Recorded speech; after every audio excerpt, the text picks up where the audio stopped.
बिस्मिल्लाहिर्रहमानिर्रहीम। अस्सलाम वालेकुम नाज़रीन, आज के वीडियो में हम बात करेंगे ज़कात नसाब 2025 की और ज़कात डिडक्शन फ्रॉम बैंक अकाउंट्स के हवाले से। तो इसके साथ साथ हम आपको आज की वीडियो में कुछ चीज़ें बताएंगे कि ज़कात आपके बैंक अकाउंट से कब डिडक्ट होगी, कितनी डिडक्ट होगी और कौन सा अकाउंट ऐसा होगा जिससे ज़कात की कटौती नहीं होगी। तो मुकम्मल तफसीली वीडियो है, एंड तक जरूर देखिएगा। हर साल ज़कात जो है वो स्टेट बैंक ऑफ पाकिस्तान की इंस्ट्रक्शंस पे बैंक अकाउंट से ज़कात की डिडक्शन होती हैं और हर साल एक निसाब भी मुकर्रर होता है। जैसा कि 2024 में जो निसाब था वो था 1,35,179 रुपए। ये निसाब क्या है? ये निसाब ये है कि जिन अकाउंट पे ज़कात एप्लीकेबल होती है उन अकाउंट में अगर 1,35,179 रुपए मौजूद थे यकम रमजान और मुबारक को, तो उन अकाउंट में से ज़कात की कटौती हुई थी। अब 2025 का निसाब अभी तक जो है वो शेयर नहीं किया गया।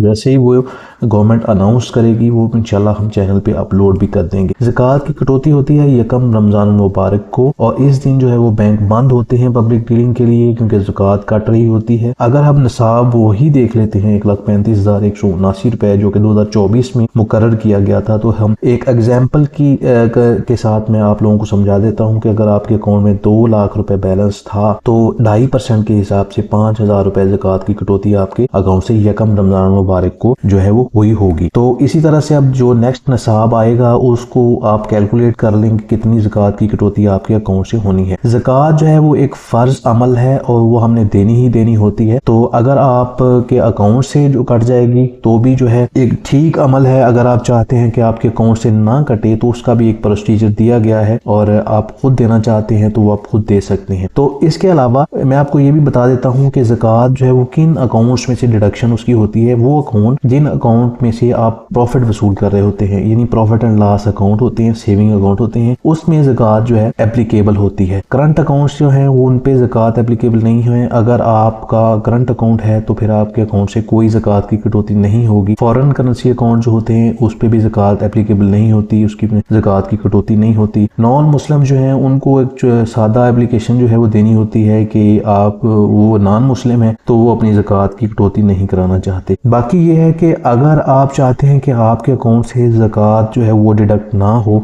उसके लिए एक प्रोसीजर ये है कि एक CZ50 फॉर्म होता है, डिक्लेरेशन होता है जो कि आपने सबमिट कराना होता है। उसकी एक डेट होती है यकम शोबान से पहले आपने जो है वो जमा कराना होता है। जैसे कि 2 या 3 दिन बाकी हैं यकम शोबान को, तो उससे पहले अगर आप डिक्लेरेशन सबमिट कर देते हैं बैंक में तो फिर आपके अकाउंट से ज़कात की कटौती यकम रमज़ान को नहीं होगी। ये आपको अभी 2 या 3 दिन बाकी हैं, इसमें आप जमा करवा सकते हैं। बाकी ये है कि अगर आपने जमा नहीं करवाया होगा तो सेविंग अकाउंट पे 2.5% के हिसाब से एप्लीकेबल होगी। जो ज़कात नसाब 2025 का आएगा उतनी अमाउंट या उससे ज़्यादा अमाउंट अगर आपके अकाउंट में पड़ी होगी तो 2.5% के हिसाब से ज़कात की कटौती जो है वो हो जाएगी। बाकी इसमें मुकम्मल इन्फॉर्मेशन मैंने आप लोगों के साथ शेयर कर दी है ज़कात नसाब के हवाले से। जैसे ही कोई अपडेट आएगी वो हम शेयर कर देंगे।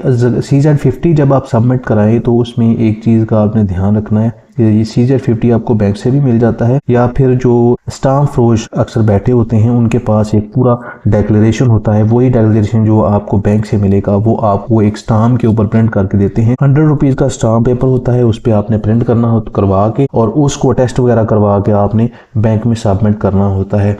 और उसकी एक रिसीविंग कॉपी आप ज़रूर ले लें, रिसीविंग बैंक से ज़रूर ले लें, ताकि बाद में अगर आपकी कटौती किस वजह से रह जाती है या कोई मसला आ जाता है तो फिर आप बैंक को रेफ़र करके कि ये CZ50 हमने जमा करवाया था तो आप बैंक को फिर बता सकेंगे कि ये आपकी ज़कात की डिडक्शन जो है वो क्यों हुई है या उसकी जो भी रिवर्सल प्रोसीजर होगा वो होगा। तो नाज़रीन, उम्मीद करता हूँ कि आज की वीडियो आपको ज़रूर पसंद आई होगी। इसी के साथ हमें आज की इस वीडियो से इजाज़त दें। अल्लाह हाफिज़।